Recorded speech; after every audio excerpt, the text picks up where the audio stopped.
10월 31일 월요일 마지막 헌혈. 호주에 사는 한 고령의 노인이 병원을 찾아 헌혈을 했습니다. 헌혈을 마친 노인이 병원을 나서자 무수히 많은 사람들이 꽃다발을 들고 기다리고 있었습니다. 사람들은 노인을 향해 열렬한 환호와 박수를 보내며 살려줘서 고맙습니다 라고 인사를 했습니다. 축하의 주인공인 해리스는 60년 전 우연히 수술을 받다가 자신에게 RH병을 치료할 수 있는 항체가 있다는 사실을 알게 됐습니다. 의사들은 희귀 항체를 가진 해리슨에게 놀라움을 금치 못했습니다. RH병은 산모의 혈액이 태아를 공격하는 희귀병인데 해리슨의 피로 이 병을 고칠 백신을 만들 수 있었습니다. 자신의 헌혈로 사람을 살릴 수 있다는 걸 알게 된 해리슨은 이후 2주마다 한 번도 거리지 않고 60년간 헌혈을 했습니다. 1173번의 헌혈을 통해 200만 명을 살린 해리슨은 81세가 되면서 호주법으로 더 이상 헌혈을 할 수가 없었습니다. 그래서 마지막 헌혈을 하던 날에 그동안 해리슨에게 도움을 받은 많은 부모와 자녀들이 병원으로 찾아와 감사를 표현한 것이었습니다. 한 사람의 삶이 수백만 명에게 생명을 선물로 줬듯이 예수님의 보혈로 모든 사람들이 구원받을 수 있습니다. 분명하고 유일한 진리이고 영원한 생명을 주는 예수님의 보혈을 세상에 힘써 전하십시오. 오늘의 말씀. 우리는 그리스도 안에서 그의 은혜의 풍성함을 따라 그의 피로 말미암아 속량 곧 죄 사함을 받았느니라. 에베소서 1장 7절. 오늘의 찬송 197장 은혜가 풍성한 하나님은. 오늘의 만나 나에게 주어진 것으로 영원한 생명을 주는 주님의 복음을 전하는 기회로 사용합시다.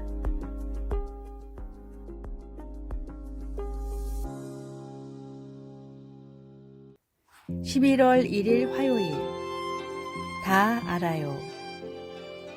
5살짜리 아이는 모든 걸 다 안다고 주장하며 우리에게 웃음을 줍니다. 아이들은 뭐든지 안다고 때로 그럴 수 있지만 조금 더 나이를 먹은 우리는 그렇지 않다는 걸 압니다. 그리고 우리는 흔히 답보다는 질문거리를 더 많이 가지고 있습니다. 우리는 비록 모든 것을 다 알지 못해도 모든 것을 아시는 하나님을 우리가 알고 있다는 것을 종종 잊어버린 채 인생의 왜, 언제, 어떻게에 대해 궁금해합니다. 시편 139편 1절과 3절은 모든 것을 아시는 우리 하나님께서 우리를 얼마나 종합적으로 친밀하게 이해하고 계신지에 대해서 말합니다. 다윗은 여호와여 주께서 나를 살펴보셨으므로 나를 아시나이다. 나의 모든 길과 내가 눕는 것을 살펴보셨으므로 나의 모든 행위를 익히 아시오니 라고 말합니다. 우리를 완벽하게 사랑하시고 오늘 우리가 맞닥뜨릴 문제를 모두 알고 계시며 인생의 모든 상황에서 우리를 돕는 최선의 방법을 아시는 하나님을 우리가 알고 있다는 사실이 얼마나 유한이 되는지 모릅니다. 우리의 지식에는 언제나 한계가 있지만 하나님을 아는 지식이 가장 중요합니다. 우리에게는 하나님을 아는 지식이 가장 중요합니다. 하나님은 가장 신뢰할 수 있는 분이기 때문입니다. 말씀. 나의 모든 길과 내가 눕는 것을 살펴보셨으므로 나의 모든 행위를 익히 아시오니. 시편 139편 3절. 찬송 407장 구주와 함께 나 죽었으니. 기도. 저에 대한 모든 것을 또 제게 필요한 모든 것을 아시는 주님 감사합니다. 아멘.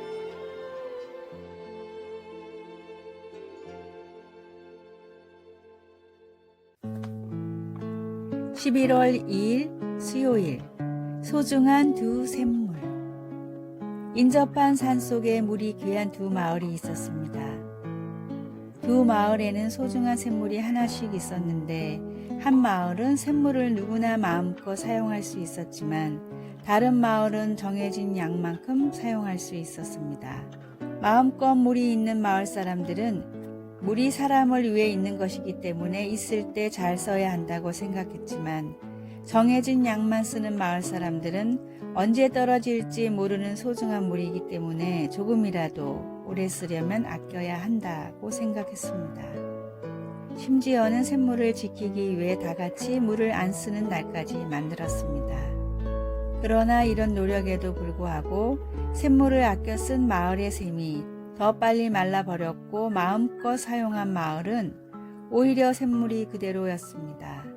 왜 이런 차이가 일어났을까요? 사용한 만큼 솟아나고 그대로 두면 썩어버리는 샘물의 특징을 아껴 쓰는 마을 사람들은 몰랐기 때문입니다. 자꾸 퍼내야 더 솟아나는 샘물처럼 하나님의 은혜와 능력 역시 그렇습니다. 풍성한 은혜의 샘을 바라만 보다 좋은 때를 놓치는 어리석은 사람이 나의 모습이 아닐까요? 더 바라는 믿음과 기도의 간구함으로 다함이 없는 샘물 같은 하나님의 능력을 넘치도록 누리십시오. 오늘의 말씀, 내가 주는 물을 마시는 자는 영원히 목마르지 아니하리니 내가 주는 물은 그 속에서 영생하도록 솟아나는 샘물이 되리라. 요한복음 4장 14절. 오늘의 찬송 545장 이 눈에 아무 증거 아니 배워도. 오늘의 만나, 하나님의 능력을 제한하지 말고 놀랍게 누리게 하소서. 다함이 없는 주님의 능력에 필요한 것을 기도로 구합시다.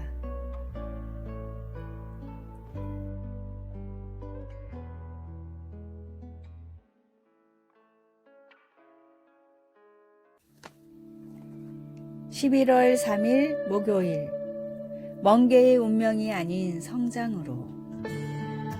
멍게는 특이한 생명체입니다. 바위와 조개 껍질에 붙어있는 멍게는 마치 부드러운 플라스틱 장난감처럼 보이기도 합니다. 멍게는 활발했던 어릴 때와는 달리 흐르는 물에서 영양분을 섭취하면서 수동적인 생활을 합니다. 멍게는 먹이를 찾고 자신을 보호하는 기능을 하는 원시적인 척수와 두뇌를 갖춘 올챙이 같은 모습으로 삶을 시작합니다. 어렸을 때는 바다를 탐색하며 시간을 보내지만 성체에 이르면 변화가 일어나 바위에 달라붙어서 탐색과 성장을 멈추어 버립니다. 그리고 자신의 뇌를 먹어치우는 섬뜩한 반전을 보여줍니다. 척추도 없이 생각도 없이 수동적으로 물결에 따라 사는 멍게. 베드로 사도는 우리에게 그런 멍게의 운명을 쫓지 말라고 권면합니다. 우리는 성장하도록 부르심을 받았고 그것은 곧 하나님의 성품에 참여하는 것을 의미합니다. 성장은 곧 정신적으로는 그리스도를 아는 지식을, 영적으로는 덕과 인내 그리고 절제의 모습을, 실제 삶에서는 서로 사랑하고 대접하며 각각 은사를 받은 대로 봉사하는 것을 더해 가는 것입니다. 베드로는 이 같은 성장을 통해 우리가 게으르지 않고 열매 없는 삶을 살지 않을 거라고 말합니다. 이 성장회로의 부르심은 10대뿐 아니라 70세의 사람에게도 똑같이 아주 중요합니다. 하나님의 성품은 바다처럼 광대한데 우리는 고작 몇 미터 밖에 나아가지 못했습니다. 하나님의 끝없는 성품을 탐구하며 새로운 영적 모험을 떠나 보십시오. 배우고 섬기며 위험을 감수해 내십시오. 성장하십시오.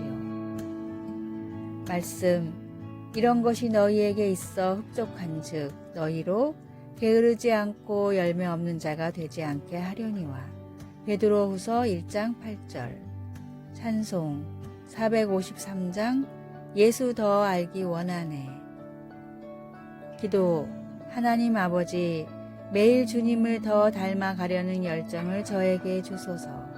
예수님의 이름으로 기도드립니다. 아멘.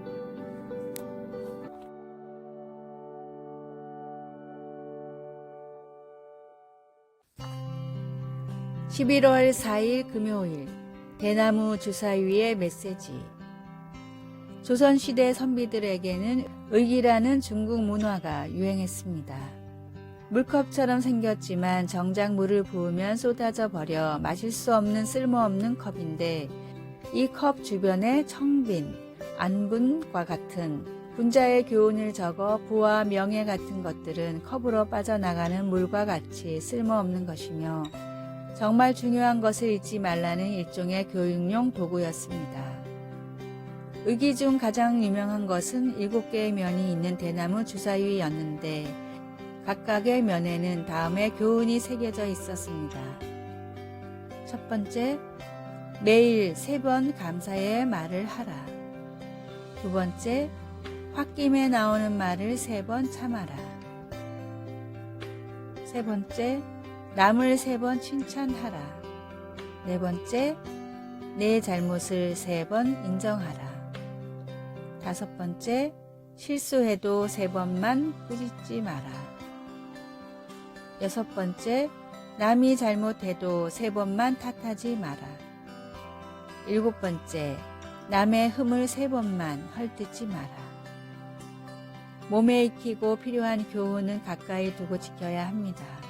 내 삶에 풍겨나는 그리스도의 향기를 위해 내 발의 등이고 내 마음에 비친 하나님의 말씀을 시시때때로 접하고 암송합시다. 오늘의 말씀, 주의 말씀대로 나를 붙들어 살게 하시고 내 소망이 부끄럽지 않게 하소서. 시편 119편 116절. 오늘의 찬송 201장 참 사람 되신 말씀. 오늘의 만나, 주님의 말씀을 내 삶에 더 가까이 두게 하소서. 가장 자주 쓰는 스마트폰을 볼 때마다 말씀을 한 구절씩 묵상합시다.